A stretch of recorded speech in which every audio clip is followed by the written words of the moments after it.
So guys देखिए, हाल ही में RBI बहुत ज़्यादा एक्टिव हो गया है अपने ग्राहकों के लिए, अपने कस्टमर्स के लिए। बेसिकली आरबीआई के कुछ रूल्स हैं जो कि 1 अप्रैल 2024 से लागू हो जाएंगे और ये जो रूल है सभी बैंकों के ऊपर लागू होगा। सभी बैंकों को इन रूल्स का फॉलो करना पड़ेगा और सभी बैंकों के कस्टमर्स के ऊपर भी यह रूल लागू होने वाला है।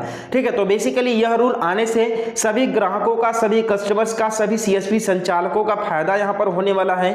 तो बेसिकली अगर आपका किसी भी बैंक में अकाउंट है, चाहे कोई भी बैंक हो, अगर भारत के किसी भी बैंक में अगर आपका अकाउंट है तो आप लोग इस वीडियो को पूरा देखिएगा, क्योंकि यह रूल जो है आप लोगों के फायदे के लिए ही है। और हो सकता है कि आपका जो भी अगर आपका अभी तक नुकसान हुआ होगा इससे, ठीक है, वो आपका रिकवर हो जाए। तो इस वीडियो को पूरा देखिएगा। बेसिकली इस रूल के बारे में आप लोग को डिटेल से बताने वाला हूं, जिससे आप लोग को सही और सटीक जानकारी मिल सके।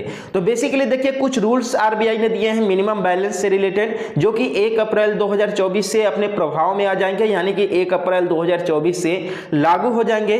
और ये रूल जो है कि सभी बैंकों के ऊपर है, सभी बैंक सीएसपीओ के ऊपर है, ठीक है, जिससे कि ग्राहकों को ज्यादा से ज्यादा फायदा हो सके। तो बेसिकली अब बात करते हैं पहले रूल के बारे में, जो कि मिनिमम बैलेंस से रिलेटेड है। आप लोगों को पता होगा कि बहुत सारे हमारे भाई लोगों का ऐसे बैंक में अकाउंट्स हैं जो कि 2 साल 3 साल से इनएक्टिव हैं, यानी कि 2 साल 3 साल से समझ लीजिए निष्क्रिय हैं। उनमें किसी भी तरह का कोई भी ट्रांजैक्शंस नहीं किया गया है, किसी भी प्रकार का कोई लेन देन नहीं किया गया है, जिसके वजह से जो है कि उस अकाउंट का जो बैलेंस है या तो माइनस में हो गया है या फिर वो अकाउंट जो है कि इनएक्टिव हो गया है।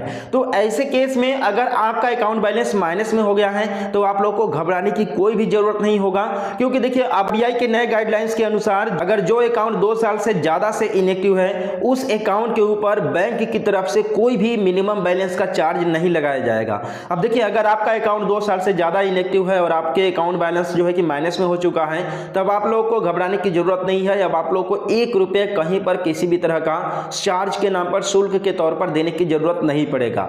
और बेसिकली अब सेकंड रूल की बात करें कि ये जो रूल्स है 1 अप्रैल 2024 से फुल एक्शन में आ जाएगा, फुल अपने प्रभाव में आ जाएगा।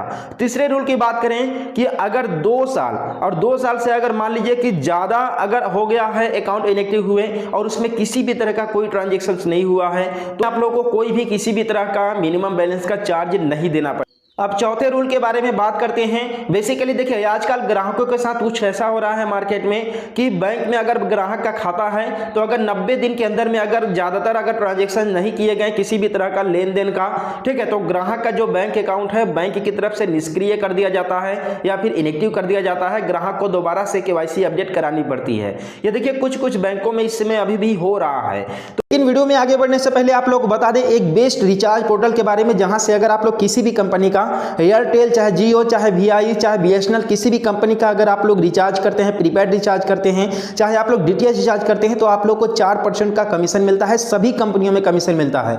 यानी कि अगर आपके एक सेंटर पर कोई ग्राहक 200 रुपया का रिचार्ज कराने आ गया 199 रुपया का, तो 4 दूनी 8 रुपया आपका कमीशन आपके जेब में आ जाएगा।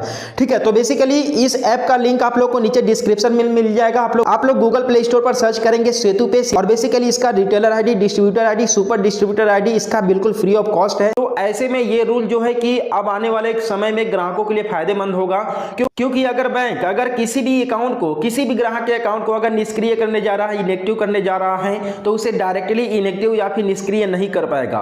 उसके लिए ग्राहक के पास बकायदा एसएमएस या फिर ईमेल भेजना होगा, जिससे कि जो है कि अकाउंट को इनएक्टिव कर सके या फिर निष्क्रिय कर सके। अगर ऐसे केस में अगर रिस्पॉन्स नहीं देता है ग्राहक, या कि मेरा अकाउंट को इनएक्टिव कर दीजिए या फिर जो है कि एक्टिव रहने दीजिए, ठीक है, अगर ये रिस्पांस नहीं देता है, ग्राहक की तरफ से कोई रिस्पांस नहीं आता है, तो बैंक ऐसे ही अपने मन से उस अकाउंट को इनएक्टिव नहीं कर पाएगा। उसके लिए उसे नॉमिनी से कांटेक्ट करना होगा। नॉमिनी से जब तक नहीं कांटेक्ट करेगा तब तक उस बैंक अकाउंट को वो इनएक्टिव या फिर निष्क्रिय नहीं कर सकता है। ये आरबीआई का नया रूल है, 1 अप्रैल 2024 से लागू हो जाएंगे।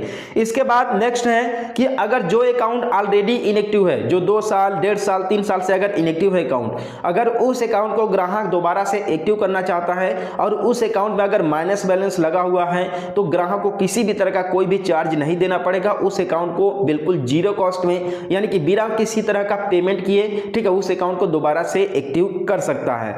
और बेसिकली यहां पर आरबीआई की तरफ से एक सर्वे किया गया, एक रिव्यू किया गया, जिसमें जिन लोगों का अकाउंट इनएक्टिव है या फिर मान लीजिए जिन अकाउंट का निष्क्रिय पड़ा हुआ है अकाउंट, ऐसे बहुत सारे अकाउंट है जिनमें कुल मिलाकर के 42,000 करोड़ रुपया समझ लीजिए अनक्लेम्ड है, यानी कि फंसा हुआ है उसमें, कि कोई भी ग्राहक जो है कि उस पैसे को निकालने के लिए या फिर उस पैसे को लेने के लिए बैंक में नहीं जा रहा है। तो ऐसे में आरबीआई ने एक नया रूल निकाला है। 1 अप्रैल 2024 से सारे के सारे बैंक जिन कस्टमर के अकाउंट में पैसा पड़ा हुआ है, उनका अकाउंट भी जो है कि निष्क्रिय है, ऐसे ग्राहकों को कनेक्ट करने की कोशिश करें। और अगर ग्राहक से कनेक्ट नहीं हो पा रहे हैं तो उनके नॉमिनी से कनेक्ट होने की कोशिश करें। अगर इसके बावजूद भी नहीं हो पा रहे हैं तो जो उनके अकाउंट में पैसा पड़ा हुआ है वो आरबीआई को चला जाएगा। आरबीआई के पास इनका पैसा रिजर्व रहेगा और आरबीआई के वेलफेयर फंड में समझ लीजिए कि पैसा क्रेडिट हो जाएगा। और इन केस अगर ग्राहक को पता चलता है कि मेरे अकाउंट में पैसा है, ग्राहक जो है कि 10 साल 15 साल बाद अगर दोबारा से बैंक में जाता है उस पैसे को लेने के लिए, तो वो पैसा आरबीआई की तरफ से ग्राहक को दे दी जाएगी। यहां पर आरबीआई के पास पैसा नहीं रखा जाएगा। ठीक है, तो ये देखिए कुछ रूल्स थे जो कि 1 अप्रैल 2024 से प्रभाव में आ जाएंगे और ये सारे बैंकों के कस्टमर्स के ऊपर भी लागू होंगे, सारे सीएसपी के ऊपर भी लागू होंगे। तो आई होप कि आप लोगों को आरबीआई के इन रूल्स के बारे में पता चला होगा। तो इस चैनल को सब्सक्राइब कर देना, वीडियो को लाइक कर देना और हम लोग मिलते हैं फिर किसी नेक्स्ट वीडियो में एक नई अपडेट के साथ।